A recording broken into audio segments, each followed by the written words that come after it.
Plusieurs lignes de la parole mènent à une seule ligne, celle de la vérité éternelle.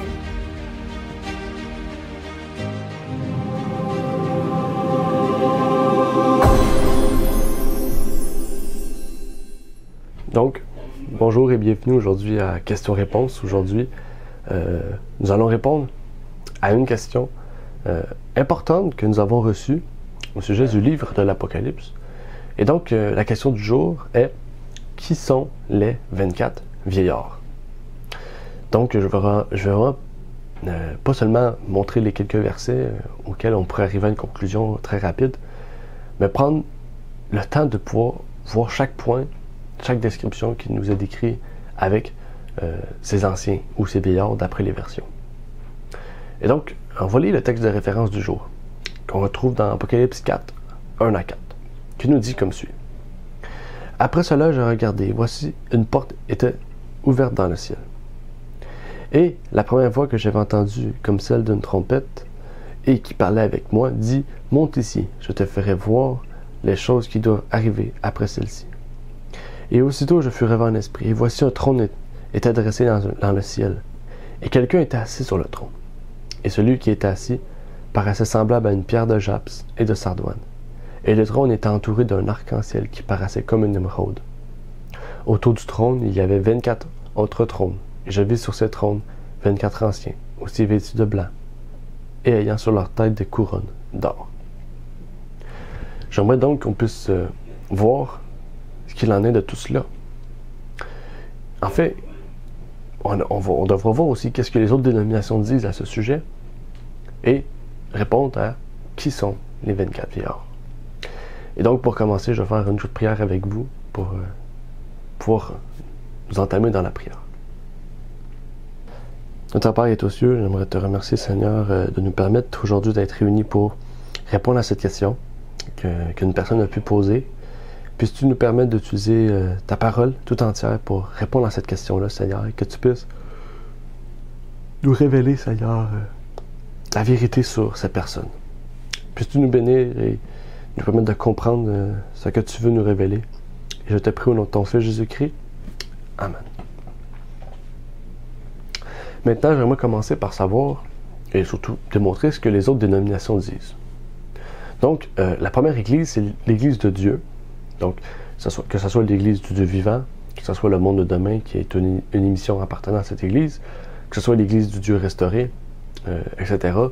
Ces Églises-là ont à peu près toutes la même définition ou description, ou en fait, compréhension de ces vieillards. Et je commence comme suit en disant: ces vieillards anciens sont des êtres spirituels créés par Dieu pour qu'ils soient sages et intelligents conseillers. Ils furent créés avant l'univers physique avec les chérubins, Gabriel, Michel, Lucifer, qui sont les trois seuls mentionnés dans la Bible. Les séraphins, les 4 êtres vivants et les milliards d'autres anges qui sont au service de Dieu. Il serait impossible pour ces 24 anciens d'être des saints ressuscités, car Jean 3,13 dit: personne n'est monté au ciel, si ce n'est celui qui est descendu sur terre, le Fils de l'homme qui est dans le ciel. Lorsque Christ reviendra sur cette terre, ceux qui lui appartiennent recevront l'immortalité. 1 Corinthiens 15, verset 23, et pas avant. Donc, eux ont vraiment on pourrait dire, une compréhension stricte donc, à ce sujet. Et donc, pour eux, ce sont des êtres d'une intelligence et d'une sagesse qui a été créée avant la fondation du monde. Donc, même ça, c'est une partie de leur compréhension. Si vous allez sur le site que j'ai mis en description, vous allez même voir qu'ils disent qu'Apocalypse 5, 8 à 11 est une mauvaise compréhension, que c'est pas nous, mais c'est tu qui est marqué, etc. Donc, on va y revenir dans quelques instants aussi quand on aura à fouiller ce verset-là, à étudier. Mais, dans le fond, j'ai marqué vraiment juste leur point à eux, sans vraiment marquer qu'est-ce qu'ils disaient et pourquoi ils pensaient cela. Maintenant, à propos de l'Église catholique, parce qu'eux aussi ont une compréhension de ces choses. Il nous dit comme suit: ce sont des anges, bien sûr, puisqu'ils sont vêtus de blanc et qu'ils célèbrent la liturgie divine. Ils sont dits vieillards ou anciens parce qu'ils sont là depuis la création du monde, à laquelle d'ailleurs ils vont faire allusion. Tu es digne à notre Seigneur et notre Dieu de recevoir la gloire, l'honneur et la puissance, car c'est toi qui crées l'univers par ta volonté, il n'était pas et fut créé. Et ils attendent les élus dans le ciel, quand sera achevée l'histoire, afin de proclamer avec eux la gloire de Dieu. Donc pour eux, ils sont allés plus vers le côté des anges et avec d'autres choses en lien avec ce sujet. Maintenant, allons avec un site évangélique très populaire qui s'appelle Got Question. Donc eux aussi reçoivent des questions et répondent. Eux, ils disent comme suit. Certains pensent que les 24 anciens représentent Israël. Cependant, à ce moment de la vision, Israël en tant que nation n'a pas encore été racheté. Pour la même raison, ils ne peuvent représenter les saints de la tribulation qui ne se sont pas encore tous convertis. Le plus probable est qu'ils représentent l'Église enlevée qui chante des chants de rédemption. Apocalypse 5, 8 à 10. Ils portent des couronnes de victoire et ont pris possession de l'endroit que leur Rédempteur a préparé pour eux. Jean 14, 1 à 4. Et je trouve que God Question ont vraiment une compréhension qui est plus près de ce que la Bible nous dit. Et ce qui est intéressant, c'est qu'ils aussi parlent de l'Église enlevée, parce que les évangéliques croient beaucoup à l'enlèvement de l'Église, et donc eux font allusion à cet enlèvement d'Église-là qui représente les 24 vieillards. Donc, j'ai pas pris toutes les églises, ok, parce que ça aurait été beaucoup trop long. J'ai pris quelques idées d'églises, etc. Si vous voulez vraiment avoir la compréhension des différentes églises, on pourra refaire une vidéo à ce sujet-là. Mais je voulais vraiment avoir quelques idées différentes pour vous montrer vraiment que chaque église a une compréhension différente à ce sujet. Maintenant, nous allons ouvrir la Bible et voir ce qu'il y en est. Déjà, pour savoir ce qu'il y en est, il faut prendre tout ce qui est dit à ce sujet, donc au sujet des 24 anciens ou vieillards, pour savoir qu'est-ce que ça veut décrire. Après ça, on pourra arriver à une conclusion. Première des choses, c'est leurs caractéristiques.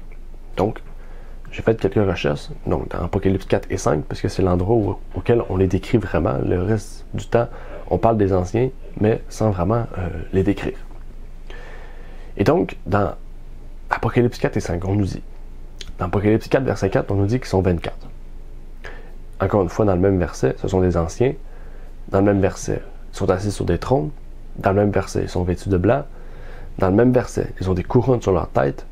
Au verset 10 de l'Apocalypse 4, on nous dit qu'ils adorent Dieu.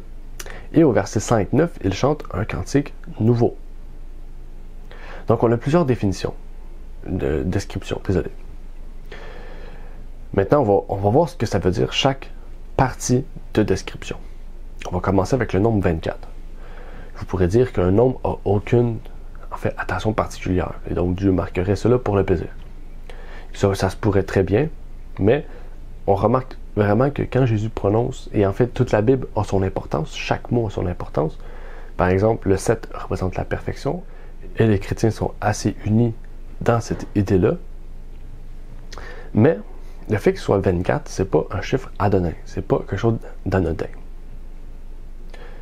Déjà, si on entre dans l'idée qu'il y a un sanctuaire au ciel et que donc il pourrait y avoir des personnes, comme sur Terre en fait, il y avait des personnes dans le sanctuaire. Donc, déjà, si on accepte cette idée-là, ça pourrait être quand même des anges, ça pourrait être quand même des personnes, etc. Vous comprenez qu'on reste quand même dans la même idée que les autres. On pourrait avoir la même compréhension que peu importe l'Église et comprendre le sanctuaire et ça marcherait.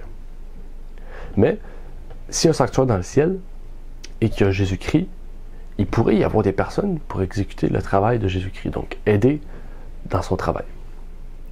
Christ étant notre souverain sacrificateur, les anges sont des ministres ou des messagers pour l'humanité, donc c'est eux qui vont de la terre au ciel pour les prières, pour etc., dans l'œuvre du travail de Jésus-Christ.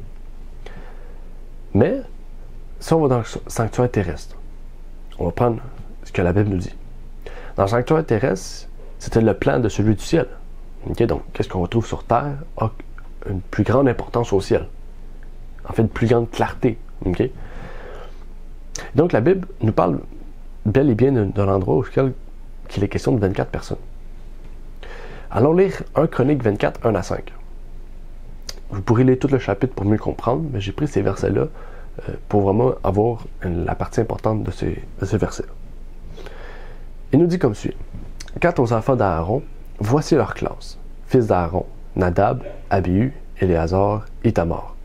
Mais Nadab et Abihu moururent avant leur père et ils n'eurent point de fils. Et Éléazar, Ithamar exercèrent la sacrificature. Or, David les distribua, selon leur classement dans leur service. Tsadok, d'entre les enfants d'Éléazar, et Achimélec, d'entre les enfants d'Ithamar. Il se trouva parmi les enfants d'Éléazar plus de chefs que parmi les enfants d'Ithamar. Et on les partagea ainsi pour les enfants d'Éléazar, 16 chefs de maison de père, portez bien attention au chiffre, 16, et pour les enfants d'Ithamar, 8 chefs de maison de père. On les classa par la sorte les uns avec les autres, car les chefs du sanctuaire et les chefs de la maison de Dieu étaient des enfants d'Éléazar et des enfants d'Ithamar. On a parlé de 16, on a parlé de 8. Plus loin, si on aurait continué à lire, vous aurez peut-être mieux compris. Mais ici, déjà qu'il nous parle de 16 et 8. 16 plus 8, ça fait 24. Et on comprend bien en fait que Aaron était le premier souverain sacrificateur. Et dans son assistance, il y avait 24 personnes qui allaient par la suite, on pourrait dire, former des enfants. Mais donc, ça allait grandir, bien sûr. Mais au départ, il y avait 24 familles, donc, et un grand sacrificateur. Et donc, comme on le sait que sur la terre, ça allait s'agrandir, donc il fallait beaucoup plus de personnes. Au ciel, c'est tout à fait différent, en fait. Il y a un seul grand souverain sacrificateur qui s'occupe de tout. Et il y a des sacrificateurs, ou même pas des sacrificateurs, peut-être des personnes qui œuvrent avec Jésus-Christ au ciel. Et donc, le nombre est 24. Donc, encore une fois, on ne sait pas qui sont ces personnes-là. On sait seulement qu'ils ont un poste de soutien, d'aide avec Jésus-Christ dans le sanctuaire. Donc, maintenant, il faut savoir davantage qui en est. Parce qu'on ne sait pas encore. Est-ce que ce sont des prémices de nous? Est-ce que ce sont des personnes de la nation sainte que la Bible nous décrit? Mais on va aller plus loin dans la description pour voir et comprendre encore. À chaque fois qu'on va comprendre une description, on va arriver mieux à arriver à une conclusion. On a dit que ce sont des anciens. On a vu plus haut que certains disent qu'il n'y a pas de nous dans la version originale, dans Apocalypse 5, si vous vous rappelez. Dans la version originale. Mais c'est un tu. Parce que si on dit nous, ça veut dire qu'on parle de nous. Peut-être la nature humaine, les personnes humaines, on ne sait pas. Mais c'est tu. Parce que si ça serait tu, ça enlève de la précision et l'inclusion des anciens en tant qu'humains. Donc je ne sais pas si c'est vrai ou si c'est faux. J'ai fait quelques recherches et je n'ai pas trouvé vraiment d'éléments de réponse à ce sujet. Mais si on prend la King James, si on prend la Martin et la Sterval, on trouve que c'est écrit le nous dedans. Et même dans les commentaires à ce sujet, on n'a pas d'élément de réponse si ça serait le tu à la place du nous. Et même si ça serait un élément de réponse, on pourrait quand même continuer à faire la liaison avec ce sujet, avec ce qu'on va arriver comme conclusion aujourd'hui. Mais plusieurs écrivains qui étaient présents avant les versions modernes, donc avant les versions modernes peut-être qui écrivaient là-dessus, arrivent à la même conclusion auquel on va arriver aujourd'hui. Donc, il faut comprendre en fait que peu importe la version de Bible, peu importe que ce soit nous ou tu, on peut arriver à la conclusion qu'on va arriver aujourd'hui. OK? Mais, je ne vais pas encore arriver avec la conclusion. On va avancer. Parce que là, le thème ancien, on sait déjà c'est qu'est-ce que ça veut dire. Des anciens, ça peut autant bien dire des personnes âgées comme des personnes anciennes, dans le sens que c'est des personnes avec une grande sagesse aussi. Donc, par exemple, l'ancien des jours, okay, donc on parle de Dieu ici, mais vous comprenez en fait ce que je veux dire. Par la suite, on nous dit qu'ils sont assis sur des trônes. Donc, ces personnes, comme vous le savez, les trônes signifient la royauté, le pouvoir, la plupart du temps dans la parole de Dieu. Mais quelquefois, les trônes ne représentent pas la royauté ou le pouvoir. Ça peut aussi représenter le but de juger, donc le jugement. En fait, ça pourrait aussi nous dire donc que des trônes sont placés pour assister Dieu dans son jugement. Et personne ne pourrait dire Dieu n'a pas besoin de nous pour le jugement. Oui, en fait, Dieu n'a pas besoin de nous, mais est-ce qu'on... En fait, le fait que des trônes soient mis pour le jugement de Dieu, ça serait une preuve pour montrer en fait que Dieu est juste. Et Apocalypse 20, verset 4, en fait, va nous amener dans cette idée-là. Il nous dit comme suit. « Et je vis des trônes sur lesquels s'assirent des personnes, et il leur fut donné de juger. Je vis aussi les âmes de ceux qui avaient été décapités pour le témoignage de Jésus et pour la parole de Dieu, et ceux qui n'avaient point adoré la bête et son image, et qui n'avaient point pris sa marque sur leur front ou à leurs mains. Et ils vécurent et régnèrent avec Christ pendant 1000 ans. Et je vis des trônes sur lesquels s'assirent des personnes, et il leur fut donné de juger. Donc les trônes ici peuvent représenter la royauté, le pouvoir, mais ici ils représentent spécialement le jugement. Les trônes, on pourrait voir comme une cour, il y a des trônes où il y a le juge, et il y a les bancs auxquels les personnes sont présentes pour valider le jugement du juge. Et en fait, comme la vraie vie, Dieu marche de la même manière. Donc, si ces trônes sont présents pendant la période de jugement, ça veut dire qu'il y a des étapes dans le jugement. En fait, ici, on nous parle bel et bien de la deuxième phase de jugement, qui marquera donc un moment auquel les justes auront à juger, et qui pourront assister en tant que jury ou même de participants, de spectateurs au jugement de Dieu. Et donc, un jugement contient 3 phases. Il y a l'investigation, la délibération et l'exécution. L'investigation, c'est qu'est-ce qui se passe en ce moment depuis 1844 et qui va prendre fin à la fin du temps de grâce. Par la suite, Jésus va venir chercher sa nation juste pour les amener au ciel, leur donner des trônes et leur permettre de délibérer sur ce jugement. Et donc de voir chaque cas, chaque personne, et de voir à quel point Dieu était juste. Pourquoi cette personne est sauvée, pourquoi celui-là n'est pas sauvé. Et on va voir que le jugement de Dieu est juste et bon. Et par la suite de cette délibération-là, le jugement va être approuvé et on va exécuter le jugement. C'est pour ça qu'il y a une résurrection pour exécuter le jugement final et donc faire descendre la pluie de feu qui est attendue pour la bête, le faux prophète et le dragon. Apocalypse 20, verset 4 nous décrit donc bel et bien cette deuxième phase de délibération qui va se passer au ciel pendant les 1000 ans. On ne va pas entrer dans le sujet des 1000 ans, mais les 1000 ans, c'est un autre sujet à ce but. Maintenant, si on avance, on va entrer vraiment, là on a pris des termes larges, et là on va arriver plus en plus dans l'entonnoir pour vraiment arriver à la conclusion finale, qui est très logique et plausible. On nous dit qu'ils sont vêtus de blanc. L'Église catholique a dit que quand on est vêtu de blanc, c'est qu'on est arrivé au terme. En fait, il dit que c'est des anges puisqu'ils sont vêtus de blanc.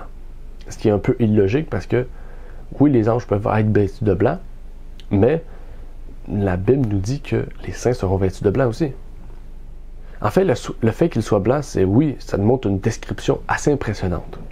Parce que le blanc représente la pureté, et c'est par lequel, si Jésus va nous revêtir, il va nous enlever notre vêtement pour nous rendre purs. Donc, et quand nous prenons part à ces gens du ciel, ils sont toujours habillés en blanc. Mais la Bible ne décrit pas de classe spécifique qui sera en blanc, mis à part une quand elle sera au ciel, qui nous dit dans Apocalypse 3, verset 5, « Celui qui vaincra sera vêtu de vêtements blancs. » Il ne nous parle pas d'anges, puisque les anges n'ont pas à vaincre quelque chose. Il nous parle ici d'humains qui seront vêtus en vêtements blancs. Et on va continuer le texte. Le texte nous dit « Et je n'effacerai point son nom du livre de vie, et je confesserai son nom devant mon Père et devant ses anges. » Donc, ça nous prouve très bien ici que c'est Jésus qui parle. Il nous présente Dieu, il nous présente les anges, et il nous présente une classe qui sera vêtue de blanc, qui n'est pas une classe spécifique, mais qui est bien bel et bien la nation juste, la race humaine, qui va être juste devant Dieu et qui va être vêtue de blanc, et donc de pureté. Mais, en prenant ce vêtement blanc, on pourrait quand même dire, ok, mais on pourrait parler d'une autre classe que des êtres humains. Oui, bien sûr. Mais là, on va rajouter d'autres couches. Comme je vous ai dit, on s'en va dans un entonnoir. Et là, on rapetisse, ça nous amène vers une seule et même conclusion. Mais avant d'arriver à la conclusion, justement, on va continuer avec le reste des descriptions, comme je vous ai dit tout à l'heure. Par la suite, on nous dit qu'ils ont des couronnes sur leur tête. Le couronne, c'est un signe de victoire, un signe de royauté, encore une fois. On pourrait parler d'anges, mais les anges ont victoire sur quoi? Puisqu'ils n'ont pas péché. La seule classe qui va recevoir une couronne, c'est encore une fois la race humaine. Et Paul en parle à plusieurs reprises, la couronne de vie, la couronne de justice. Mais Jésus-Christ nous le présente encore une fois dans une des églises, dans l'Apocalypse, plus précisément dans l'Apocalypse 2, verset 10, avec l'église de Smyrne. Il nous dit « Ne crains rien des choses que tu auras à souffrir. Voici le diable va jeter en prison quelques-uns de vous, afin que vous soyez éprouvés, et vous aurez une affliction de 10 jours. Sois fidèle jusqu'à la mort, et je te donnerai la couronne de vie. » Oui, bien sûr, on nous parle de temps précis, puisque c'est la deuxième église. OK? Donc, on parle de Smyrne. Mais les bénédictions qui sont données ici sont données aussi à tous ceux et celles qui seront justes. Donc, ça fait beaucoup d'éléments déjà là. On nous parle de trônes qui sont reliés au jugement de ceux qui sont justes. Et ces anciens ont déjà des trônes, donc c'est-à-dire qu'ils ont déjà place au jugement. Ils prennent place donc au travail de Christ dans le jugement, dès maintenant. Mais là, on nous dit qu'ils sont vêtus de blanc. On voit que la race humaine va être vêtue de blanc. On nous parle de couronnes sur leur tête. Et donc, ça va être des humains qui vont avoir des couronnes sur leur tête de victoire. Donc, en fait, si c'est des humains qui sont en ce moment au ciel en train d'aider Christ dans le sanctuaire, c'est des gens qui ont déjà eu victoire sur leur péché. Sur le péché, et ça, ils sont déjà purifiés. Mais allons encore plus loin. Apocalypse 3, verset 11, j'aimerais vous donner un autre verset de preuve, nous décrit comme suit. « Je viens bientôt, tiens ferme ce que tu as, afin que personne ne prenne ta couronne. » Donc, ça fait une autre preuve. Mais on va continuer. On nous dit qu'ils adorent Dieu. Donc, on sait tout de suite que c'est une race en dehors de la divinité, en dehors de Dieu et de Jésus-Christ. Et donc, ici, ça pourrait bel et bien s'associer aux anges. Mais les points que nous avons vus auparavant, nous remarquons que c'est une classe séparée des anges. Et déjà, de plus, quand on lit la description d'Apocalypse 4 et 5, on nous dit « Les anges, les 24 vieillards et les 4 êtres vivants adorèrent Dieu. » Donc, on sait déjà que les anges, les 4 êtres vivants et les vieillards sont des classes qui sont bel et bien distinctes. Il faut marquer une distinction.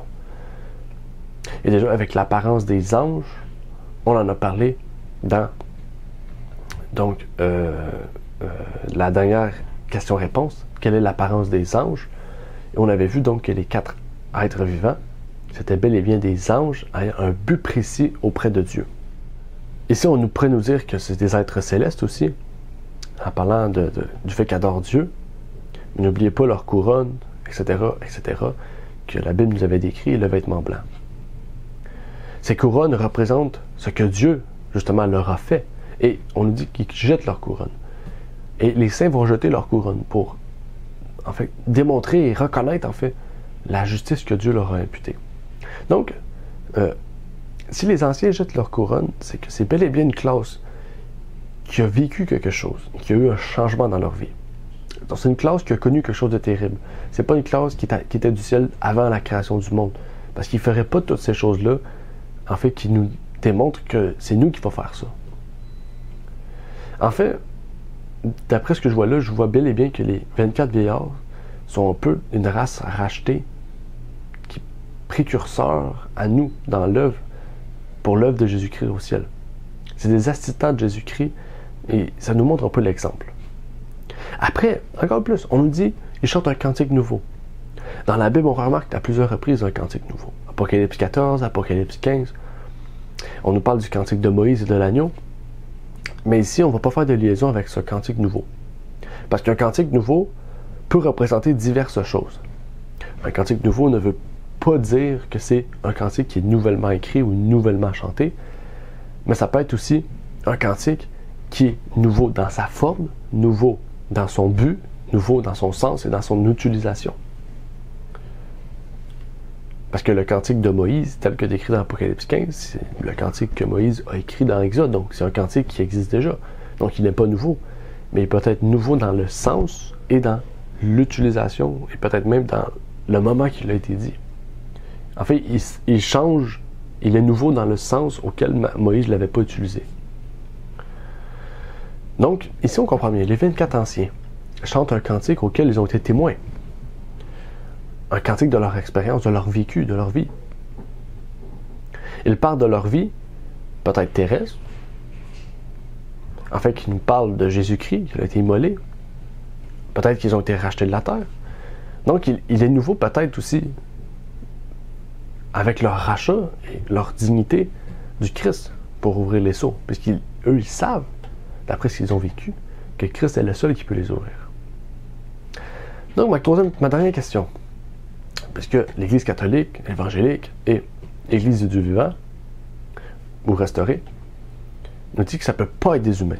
Et on remarque bien que la plupart des chrétiens disent que ce n'est pas des humains qui sont à ce moment-là au ciel. Ma question pour vous, parce qu'ils ont sorti Jean qui nous dit qu'aucun humain est au ciel, est-ce que des humains peuvent être au ciel? Vous allez dire, mais Jean nous dit qu'il n'y a pas d'humains au ciel. Ma question c'est, oui, des humains peuvent être au ciel. En fait, la Bible nous parle de 3 personnes qui sont des êtres humains, à ce que je sache, qui sont au ciel. Moïse, dans Genèse 1, verset 9, qui nous dit « Or, Michel l'archange, lorsqu'il contestait avec le diable touchant le corps de Moïse, n'osa pas porter de sentence de malédiction, mais il dit « Que le Seigneur te reprenne. » Donc ici, Michel l'archange, on parle bel et bien de Jésus. Okay? Ça, c'est un autre sujet. Mais on nous parle bel et bien de Jésus ici qui contestait le corps avec le diable. Jésus, finalement, a pris le corps de Moïse pour l'amener au ciel. Et à plusieurs reprises, on a vu, par exemple, si vous vous rappelez, quand Jésus est allé au ciel avec les disciples ont vu qu'il y avait 2 personnes, 2 silhouettes à côté. C'était Moïse et Élie, ou Enoch et Élie. Donc, je ne me rappelle plus exactement ce qu'il en était à ce sujet. Mais on voit bel et bien que les 2 personnes à côté de lui n'étaient pas des anges, c'était des êtres humains, d'après ce qu'on voit la description de la Bible. Donc, oui, il y a bel et bien des êtres humains au ciel. Il faut comprendre que quand Jésus dit que il n'y a personne, aucun humain au ciel, on parle bel et bien de ceux qui meurent en ce moment. En fait, si tout le monde mourrait et irait au ciel, quel serait le but en fait de vivre? Tout le monde mourrait et irait au ciel directement. Mais on nous montre bel et bien que, en fait, quand on meurt, l'âme meurt. Quand on meurt, on est en sommeil profond en attendant la fin du jugement et donc à la fin du moment auquel nous serons justes ou injustes. Pour que nous puissions par la suite entrer au ciel, d'après ce que 1 Corinthiens dit, et donc pour être purifié, nettoyé, mis en gloire, etc., pour aller au ciel avec Jésus-Christ. Et on va continuer donc avec Élie. On nous dit à propos d'Élie dans 2 Rois 2, 11 et 12, « Et comme ils continuaient leur chemin et s'entretenaient en marchant, voici, un char de feu et de chevaux de feu les séparèrent l'un de l'autre. Et Élie monta aux cieux dans un tourbillon. Et Élisée le regardait et criait, « Mon père, char d'Israël et sa cavalerie. » Et il ne le vit plus. Et saisissant ses vêtements, il les déchira en 2 pièces. Il dit ici, et Élie monta aux cieux. Est-ce qu'Élie a détruit ce que Jésus a dit plus tard? Bien sûr que non. Ces personnes-là sont des exceptions, sont des cas de vie exceptionnels. En fait, ils sont des exemples qui représentent justement nous. Moïse étant mort et ressuscité, Élie étant allé au ciel directement, Enoch ayant marché dans une vie parfaite, en fait, eu sa vie en parfaite communion avec Jésus-Christ, puisqu'il se trouva juste. Quelqu'un de juste, c'est quelqu'un qui se trouve parfait devant Dieu. Donc, parfait, on sait bien sûr que c'est pas de corps charnel, mais c'est de caractère. Et donc, il a été enlevé. Et on va parler de Enoch, justement, dans Hébreux 11, verset 5, auquel on nous dit « Par la foi, Enoch fut enlevé pour qu'il ne vit point la mort. Et on ne le trouva plus, parce que Dieu l'avait enlevé. Car avant qu'il fût enlevé, il avait obtenu le témoignage d'avoir été agréable à Dieu. » Ça nous amène donc à la conclusion. Qui sont-ils alors? La Bible nous parle de personnes qui veulent ressusciter quand Christ était sur la terre pour être enlevé avec lui. Il est dit dans Matthieu 27, verset 52, « Les sépulcres s'ouvrirent et plusieurs corps de saints qui étaient morts ressuscitèrent. » Donc des chrétiens ont été ressuscités. Ici, on nous parle de résurrection. Donc on peut dire que ça n'a aucun lien. Mais Paul met le lien avec Matthieu 27. Paul parle d'enlèvement de saints, qui nous dit dans Éphésiens 4, verset 8, « C'est pourquoi il est dit, étant monté en haut, il a emmené captive une multitude de captifs, et il a distribué des dons aux hommes. » Donc il y a eu une résurrection quand Jésus est ressuscité, mais il y a eu une ascension quand Jésus est allé au ciel. Cette ascension, on la retrouve dans Apocalypse 4 comme étant des personnes servant Dieu et assistant Jésus-Christ dans son œuvre sacerdotale. Et ça nous mène à la conclusion des 24 vieillards. Les 24 anciens et les 24 vieillards sont bel et bien des humains ayant comme but d'être des assistants dans le sanctuaire avec Christ. Ils sont des précurseurs de la race humaine qui assistent Jésus-Christ. Tout comme le souverain sacrificateur sur terre avait 24 assistants au départ, Jésus-Christ a 24 assistants au ciel. Et donc, je vous souhaite bonne journée, que Dieu vous bénisse et à la prochaine pour une autre question et réponse d'après la parole de Dieu. Amen. Merci d'avoir écouté cette vidéo. Pour plus de contenu, abonnez-vous sur notre site Internet.